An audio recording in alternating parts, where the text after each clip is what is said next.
Hello दोस्तों, नमस्कार। The संकल्प एकेडमी के यूट्यूब चैनल पर आप सभी का बहुत बहुत स्वागत। दोस्तों, हो चुका आगाज रण का, युग बदलने की तैयारी और दोस्तों जीत उसी की होगी जिसका संघर्ष है जारी।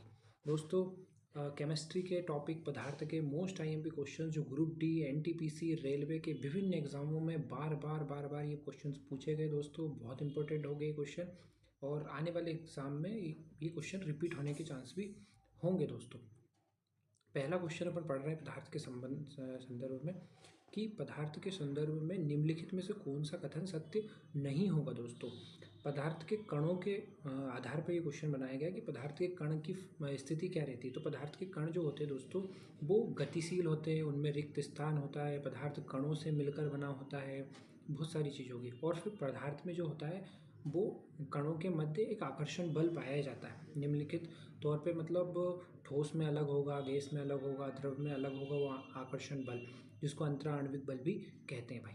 तो जो पहला आंसर होगा दोस्तों इस कथन, मतलब जो सही आंसर होगा इसका कि सही नहीं है, पूछा इसमें सही नहीं है, नहीं वाला क्वेश्चन बहुत ध्यान से करना है। तो पदार्थ के कणों के बीच कोई आकर्षण बल नहीं होता। क्वेश्चन है कि पदार्थ के बीच आकर्षण बल, पर मैंने बताया कि पदार्थ के जो कण होते हैं उनके मध्य क्या होता है, आकर्षण बल होता है। तो इसका सही आंसर क्या होगा भाई, पहला, जो कि कथन सत्य नहीं है। नहीं पूछा था अपने से, तो आंसर क्या आएगा, नहीं। फिर अगला क्वेश्चन हम देख रहे हैं कि ठोस के कण के संदर्भ में कौन सा कथन सही है। आप पूछा है सही है ना, तो कौन सा सही है कि पहला जो कथन है कौन सा सही है कि आंशिक रूप से क्या रहते हैं, गतिशील। आंशिक रूप से क्या रहते हैं, पदार्थ के कण गतिशील रहते तो हैं, पर ठोस में क्या होते हैं, ठोस में ये जो रहते हैं कण गतिशील नहीं रहते, क्योंकि ठोस एकदम बिल्कुल ठोस होता है, इसलिए गतिशील नहीं होते। फिर उनके बीच बड़े अंतराल होते हैं, मतलब रिक्त स्थान होता है, बिल्कुल होता है। न्यूनतम आकर्षण बल होता है, जी हाँ, ठोस में क्या रहता है, ठोस की क्वालिटी होती है कि इसमें न्यूनतम आकर्षण बल होता है। उसके बाद ये जो आंसर तीसरा ऑप्शन होगा ये सही होगा कि व्यवस्थित रूप से विन्यासित होते हैं। ये संदर्भ जो होगा ठोस के संदर्भ में, ये ऑप्शन क्या होगा, सही। इसका सही आंसर क्या होगा कि व्यवस्थित तरीके से विन्यासित होते हैं। व्यवस्थित तरीके से क्या होते हैं दोस्तों, विन्यासित होते हैं। तीसरा क्वेश्चन दोस्तों हम पढ़ते हैं कि अभी तक वैज्ञानिकों ने पदार्थ की कितनी अवस्थाएं बता दी। तो हम नॉर्मली जो पढ़ते थे 3 अवस्था पढ़ते थे, ठोस, द्रव और गैस। बट चौथी जो अवस्था है दोस्तों वो आई है प्लाज्मा, और पांचवी जो अवस्था है वो आ रही है बोस आइंस्टीन, जो सत्येंद्र नाथ बोस के नाम पर और आइंस्टीन जो वैज्ञानिक थे, दोनों ने मिलकर यह अवस्था का निर्माण किया। और यहाँ पे जो पदार्थ की जो अवस्थाएं होगी वो कितनी होगी दोस्तों, 5। कितनी होगी, 5 अवस्था पदार्थ की पाई जाती है दोस्तों। कितनी अवस्था पाई जाती है, पदार्थ की 5 अवस्था पाई जाती है। और अगर क्वेश्चन पूछे मुख्यतः कितनी होती है, मुख्यतः, और ऑप्शन में 5 नहीं हो, तो फिर आंसर क्या आता है, 3। आंसर क्या आता है दोस्तों, 3। अगला क्वेश्चन देख रहे हैं, निम्नलिखित में से रासायनिक परिवर्तन कौन सा होगा। क्या होते हैं, कुछ अवस्था परिवर्तन होती है, कुछ भौतिक परिवर्तन होते हैं और कुछ कैसे होते हैं, रासायनिक परिवर्तन।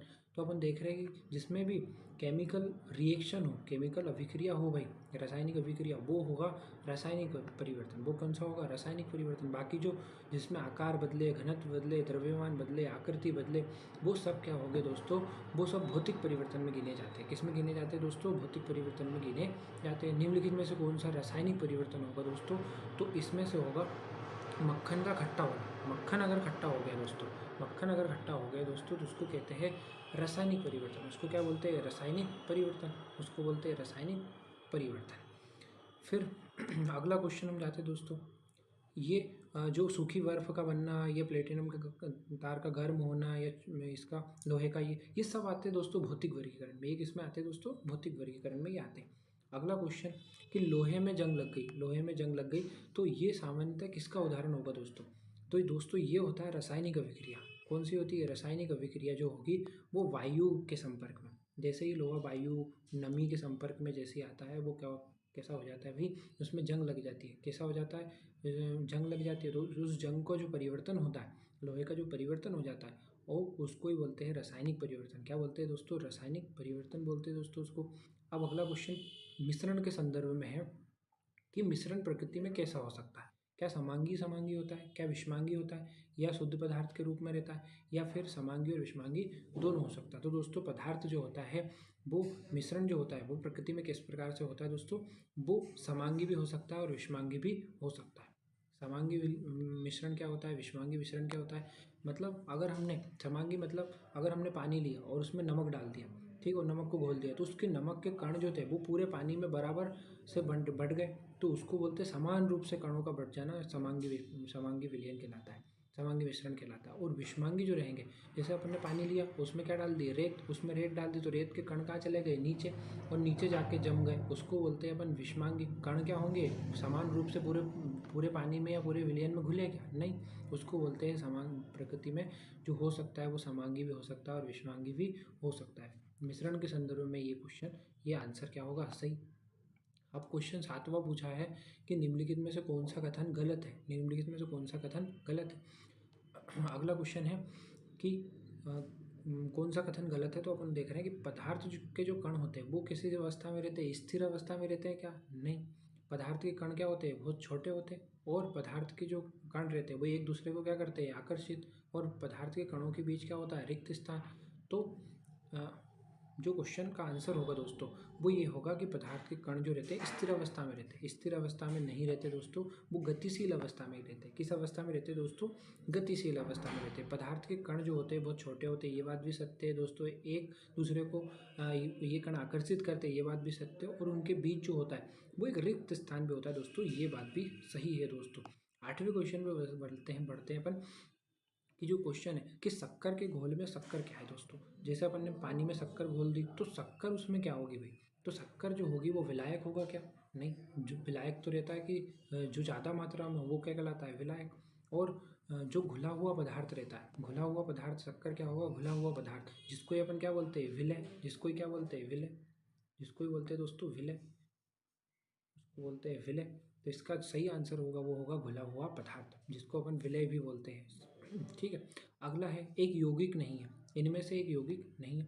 यौगिक वो होते हैं दोस्तों जिनको दो से अधिक भागों में तोड़ा भी जा सकता है, तत्व को दो भागों में तोड़ा नहीं जा सकता। तत्व यौगिकों में जब अपन अंतर पढ़ते हैं तो ये प्रमुख अंतर पढ़ते हैं। और यौगिक का क्या होता है, फॉर्मूला होता है, यौगिक का क्या होता है दोस्तों, फॉर्मूला होता है एक निश्चित, पर जो तत्व होता है इसका कोई फॉर्मूला नहीं होता, सिर्फ एक तत्व संकेत होता है। क्या होता है दोस्तों, तत्व संकेत होता है।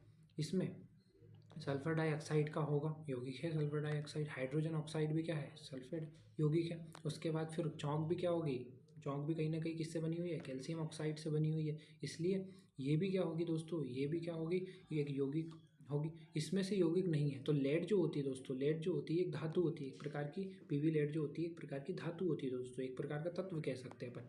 तो ये यौगिक नहीं होगा दोस्तों, ये क्या होगा, यौगिक नहीं होगा। सही आंसर क्या होगा, लेड। सही आंसर क्या होगा दोस्तों, लेड। फिर अगला क्वेश्चन नंबर 10वां पूछा कि रेत और चीनी का मिश्रण, रेत और चीनी का मिश्रण किसका उदाहरण होगा भाई। अब वही समांगी विषमांगी के नाम थोड़े से चेंज करके ये क्वेश्चन पूछा गया है दोस्तों कि क्या ये सजातीय मिश्रण रहेगा, नहीं। सजातीय मिश्रण तो कौन सा रहता है, जो जिसमें अपन कह रहे हैं कि पानी है उसमें किसका मिश्रण कर दिया, नमक का, वो क्या हो जाएगा, सजातीय मिश्रण। पर क्या ये निलंबन होगा, नहीं। कोलाइडी विलयन होगा, नहीं। सही आंसर जो होगा कि रेत और चीनी का मिश्रण का एक सही उदाहरण होगा दोस्तों, वो होगा विजातीय मिश्रण। क्या होगा, विजातीय मिश्रण। इसको अपन क्या बोल रहे हैं, विषमांगी, जिसको अपन क्या बोल रहे हैं, विषमांगी। कि अपन ने रेत थी, चीनी, रेत चीनी का क्या कर दिया, मिश्रण, या फिर पानी में क्या डाल दी, रेत। ये सब उदाहरण किसके होते हैं दोस्तों, विजातीय। किसके होते हैं दोस्तों, विजातीय। उसके बाद फिर अगला क्वेश्चन, निम्न में से कौन सा रासायनिक परिवर्तन होगा, निम्न में से कौन सा रासायनिक परिवर्तन होगा। देखो ये क्वेश्चन रिपीट हुआ दोस्तों। यहाँ पे मक्खन, मक्खन का खट्टा होना, मक्खन का खट्टा होना, या दूध का दही में बदलना, ये सब किस में होते हैं दोस्तों, रासायनिक परिवर्तन होते हैं दोस्तों। फिर ये क्वेश्चन भी रिपीट हुआ दोस्तों, same to same question railway में बहुत बार रिपीट हुआ है दोस्तों, है ना। लोहे में जंग लगना सामान्यतः किसका उदाहरण होता है दोस्तों, रासायनिक परिवर्तन दोस्तों। पूर्व में हम देख चुके हैं किस प्रकार का होता है, ये रासायनिक परिवर्तन होता है। इसमें से कौन सा रासायनिक परिवर्तन नहीं है दोस्तों, निम्नलिखित में से कौन सा रासायनिक परिवर्तन नहीं है दोस्तों। एक अंडे का पकना, ये रासायनिक परिवर्तन है। केक को आपने काट दिया, ब्रेक किया, केक का ब्रेड में बदलना, ये भी हो गया। केला का सड़ना, ये भी हो गया। पर एक आइस क्यूब जो होगी, एक आइस क्यूब होगी मतलब बर्फ़ का पिघलना, या पानी से बर्फ़ बनना या बर्फ़ का पिघलना, ये सभी किस में आते हैं दोस्तों, भौतिक वर्गीकरण में आते हैं दोस्तों। किस में आते हैं दोस्तों, भौतिक वर्गीकरण में आते हैं। अगला क्वेश्चन देखते हैं, निम्नलिखित में से कौन सा अवलोकन ये निर्धारित करने में मदद करता है कि रासायनिक अभिक्रिया हुई है या नहीं। जब भी अपन केमिकल रिएक्शंस करते हैं दोस्तों, तो या तो अपन देखते हैं कि अवस्था में क्या आ जाएगा, परिवर्तन, या फिर गैस का क्या हो जाएगा, उत्सर्जन, या फिर क्या हो जाएगा, रंग का परिवर्तन।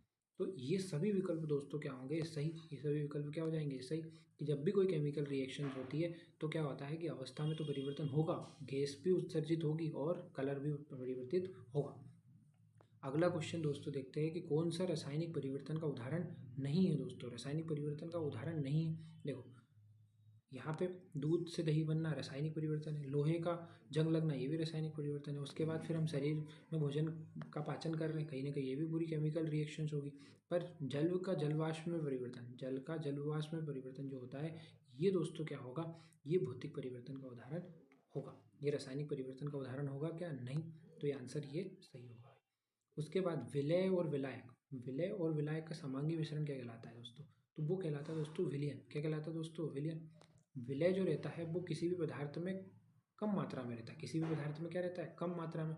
और विलायक जो रहता है वो क्या रहता है दोस्तों? ज़्यादा मात्रा में। जैसे अपन पानी में क्या कर रहे हैं? नमक घोल रहे हैं, तो यहाँ पे पानी क्या होगा? विलायक। और विलय पदार्थ कौन सा होगा? नमक। और इन दोनों को जब हमने घोल दिया तब उस लिक्विड को क्या बोलते हैं? विलयन। उसको क्या बोलते हैं दोस्तों? विलयन।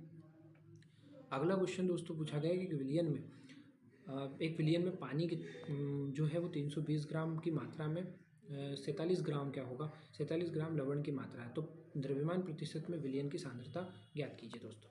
इसका फॉर्मूला होता है दोस्तों, विलायक रखाएगा ऊपर, विलयन रखाएगा नीचे और 100 से क्या कर देंगे? गुणा। तो विलयन यहाँ पे जो होगा, विलायक जो यहाँ पे होगा वो क्या होगा दोस्तों? दोस्तों वो होगा 47, वो होगा दोस्तों 47, वो होगा दोस्तों 47। उसके बाद इन दोनों को क्या करना पड़ेगा? विलयन में जोड़ना पड़ेगा। क्या करना पड़ेगा? जोड़ना पड़ेगा। ऊपर रखाएगा विलय, नीचे रखाएगा विलय, विलयन। ठीक है, तो इन दोनों को जोड़ेंगे, इन दोनों को जोड़ेंगे तो 369 कितना आएगा दोस्तों? 369। और गुणा किससे करेंगे? 100 से। इन दोनों को जब कैलकुलेट करेंगे तो आंसर आएगा दोस्तों 12.8% में उत्तर आएगा दोस्तों। ये एग्जाम में ये भी क्वेश्चंस बार बार पूछे गए भाई, इस प्रकार के कैलकुलेशन वाले क्वेश्चंस पूछे गए कि कोहरा क्या है। अब एक क्वेश्चन आया, कोहरा किस कोलाइडी तंत्र में अभिव्यक्त होता है दोस्तों? तो कोहरा जो होता है दोस्तों, गैस पूरी है वातावरण में, पूरी जो नाइट्रोजन गैस है, ऑक्सीजन गैस है ना, कार्बन डाइऑक्साइड है, उसमें क्या होता है? द्रव, उसमें द्रव का मिलना। तो गैस में द्रव का मिलना क्या होता है दोस्तों? वो उदाहरण होता है कोहरे का। किसका उदाहरण होता है? कोहरे का। अब जो ये 19वां क्वेश्चन अपन देखेंगे, क्रोमेटोग्राफी जो होती है दोस्तों, क्रोमेटोग्राफी जो तकनीक होती है इसका उपयोग किया जाता है एक प्रकार के मिश्रण को क्या करते हैं? अलग अलग मिश्रण को क्या करते हैं? अलग अलग। और ध्यान रखना, विभिन्न कलर जो होते हैं उनको अलग अलग करने में उपयोग किया जाता है, विभिन्न कलर को अलग अलग करने में इसका उपयोग किया जाता है। क्रोमेटोग्राफी की बहुत सारी विधियाँ होती है भाई मिश्रण को अलग अलग करने की। पायस एक किस प्रकार का कोलाइडी विलयन है? पायस एक प्रकार का किस प्रकार का उदाहरण है? तो ये होगा द्रव और द्रव का।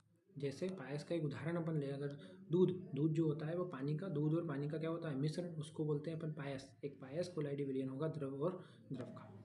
अगला क्वेश्चन भी वही है, आप देखोगे अगला क्वेश्चन। तो दूध क्या है? एक प्रकार का अपायस, मैंने बताया अभी कि एक दूध एक प्रकार का क्या है? पायस, जिसमें द्रव और द्रव का क्या है? मिश्रण। उसके बाद फिर समुद्री जल को किस विधि द्वारा शुद्ध किया जाता है? दोस्तों समुद्री जो जल होता है उसको इस प्रकार, कौन सी विधि द्वारा शुद्ध किया जाता है दोस्तों? आश्वन विधि द्वारा। किसी विधि द्वारा? आश्वन विधि द्वारा इसको शुद्ध किया जाता है। और पेट्रोलियम जो आता है, पेट्रोलियम जो आता है जिसमें पेट्रोल रहता है, डीजल रहता है, केरोसिन रहता है, ब्यूटेन, प्रोपेन गैसें रहती है, उनको, उसको जो शुद्ध किया जाता है वो प्रभाजी आश्वन द्वारा शुद्ध किया जाता है। किस द्वारा? प्रभाजी आश्वन द्वारा। इसका सही आंसर होगा दोस्तों आश्वन। समुद्री जल को जो आंसर होगा वो आश्वन होगा। पेट्रोलियम का अगर पूछे तो क्या होगा? प्रभाजी आश्वन होगा। बहुत बहुत धन्यवाद दोस्तों। वीडियो को ज़्यादा से ज़्यादा शेयर करिए, लाइक करिए, सब्सक्राइब करिए दोस्तों, जुड़े रहिए, लगातार बने रहिए, पढ़ाई करते रहिए दोस्तों। बहुत बहुत धन्यवाद।